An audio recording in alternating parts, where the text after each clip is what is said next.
Hello. तर आज एक अद्भुत गोष्ट घडली. त्याला चमत्कार नाही म्हणू शकत, पण ते बघून मला खूपच प्रसन्न वाटलं. पण त्याआधी हा खुर्चीवर झोपण्याचा प्रकार तुम्ही बघू शकता. दिवसेंदिवस नवीन-नवीन उद्योग चाललेले आहेत आमच्या घरी.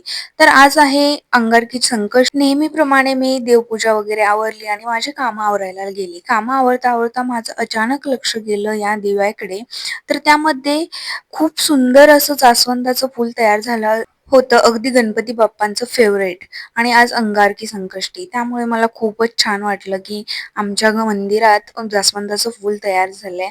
आणि संध्याकाळी मी नंतर मोदक तयार करायला घेतले. मस्त असे गोल्डन ब्राउन मोदक तळून घेतले. आज उकडीचे मोदक नाही बनवले, तळलेलेच केले. त्यानंतर थोडंसं तळण भाजून घेतलं, पटपट चपात्या करून घेतल्या आणि देवाला नैवेद्य दाखवून घेतला आणि मस्त असं जेवण केलं. तुम्ही पण या जेवायला आणि गणपती बाप्पा मोरया. भेटूया नेक्स्ट